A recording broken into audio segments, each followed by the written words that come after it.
AFC challenge league 2025-26 preliminary রাউন্ডের match, বাংলাদেশের বসুন্ধরা কিংসের ম্যাচ, যাদের প্রতিপক্ষ সিআর ক্লাব আল কারামা। আপনাদের সবাইকে আমন্ত্রণ টি স্পোর্টসে। আল কারামা স্টার্টিং লাইনআপ ট্যাপ, গোলকিপিং পজিশনে নাসান, রহমান আরসে, খালেদ আল হাজ্জা, মালিক আল নিজান, আল আজান। বসুন্ধরা কিংস তারা পারবেন কিনা? 2 নম্বর 4 দুই দলের ক্যাপ্টেন তপু বর্মন, গোলকিপিং পজিশনে মেহেদী হাসান শ্রাবণ, দুই ফুল ব্যাক দুই ভাই সাদউদ্দিন এবং তাজউদ্দিন। কাতারের দোহায় এএফসি চ্যালেঞ্জ লিগ প্রিলিমিনারি রাউন্ডের ম্যাচ, বসুন্ধরা কিংস ভার্সেস আল কারামা এফসি।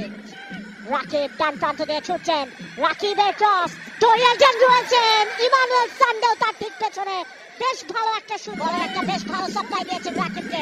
রাকিবের আরো একটা ক্রস ইমানুয়েল সান্ডে পর্যন্ত পৌঁছানোর আগে সেটা ক্লিয়ার করে দিলেন খালেদ আল হাজ্জা। সেখান থেকে গোলের সুযোগ চটকা ছিল তপু বর্মন, এখনো সুযোগ রয়েছে। ইমানুয়েল সান্ডের গোল, বসুন্ধরা কিংসের লিড। ম্যাচের 6ষ্ঠ মিনিটে ইমানুয়েল সান্ডে প্রমাণ করলেন কেন তাকে বসুন্ধরা কিংস রিক্রুট করেছে মোহামেডান স্পোর্টিং ক্লাব থেকে।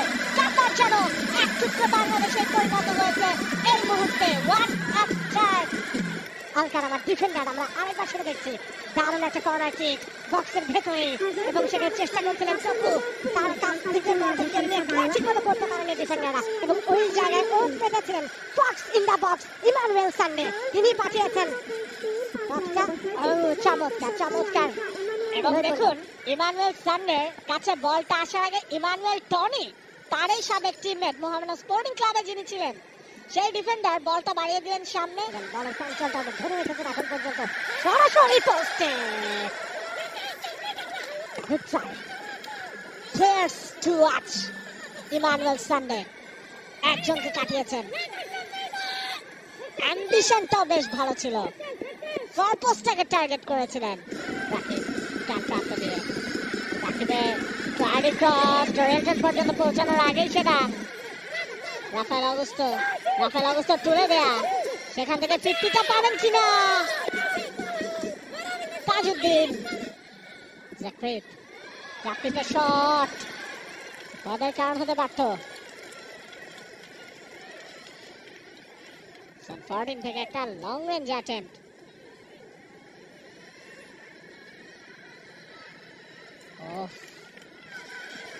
এবার কিন্তু রাফায়েল অগুস্তো তিনি পেয়ে গেছেন, পেনাল্টি এরিয়ায় ঢুকেও পড়েছেন। রাফায়েল অগুস্তো শটটা ঠিকঠাক ভাবে নিতে পারেননি, পাওয়ারটা জেনারেট করতে পারেননি। ডান প্রান্ত থেকে রাকিবও ছিলেন, সেখানে একটা চ্যালেঞ্জেও তিনি জানিয়েছেন, সামনে বাড়িয়েছেন ডোরিয়ালটনের জন্য। ডোরিয়ালটনের একটা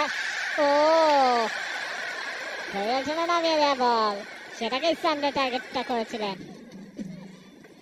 তাজ তাকে ক্রস করে গেছেন, কাটব্যাকটা হয়েছে। কাদ্রি দিয়েছেন গ্যাব্রিয়েলকে, গ্যাব্রিয়েলের শট, কর্নার কিক। আল আজান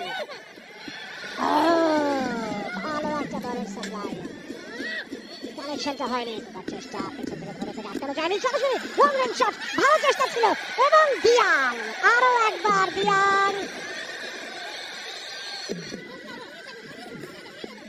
শ্রাবণ শট, আল আজানের ক্রস, হেডারটাও হয়েছে কাদ্রি। মেহেদী হাসান শ্রাবণ, সামুদ কাদ্রি, নাম্বার 13, খুবই সুযোগ সবল ফুটবলার, শুরু থেকে আমরা দেখছি, এবং তাকে কিন্তু আনমার্ক রাখা যাবে না কোনোভাবে এই জায়গাটা। রাকিব কাটিয়ে গেছেন দারুণ ভাবে, বলটাকে একটু ওয়াইডার পজিশনে নিয়ে এসেছেন। রাকিবের সাপ্লাই ডোরিয়ালটন পর্যন্ত পৌঁছানোর আগে সেটাকে ক্লিয়ার করে দিলেন হাজ্জা, এবং সামনে কিন্তু খুব কাছাকাছি দাঁড়িয়ে নেননি। রাকিবের হেডার, ভালো হেডার ছিল, ছেটিয়ে দিয়েছেন নাসান। আল কারামার গোলকিপার সবার মাথায় হাত। তবে কিউবার এই কর্নারটা দেখুন, তার টার্গেটটা ছিল লক। কিউবা মিচেলে রাইট ফুটেড কর্নার কিক, একেবারে জায়গায় দাঁড়িয়ে থাকা রাকিবের কাছে। কাটরির হেডার, এবং বিপদ হবে কিনা। মেহেদী হাসান শ্রাবণ সময় মতো বের হয়ে এসেছিলেন, এবং ম্যাচ শেষ।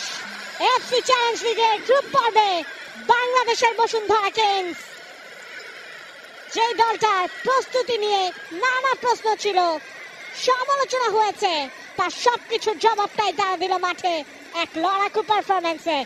ইমানুয়েল সানডে টিউসডে থেকে ওয়েডনেসডে যখন হলো বাংলাদেশে, তখন কাতারে হলো সানডে শো।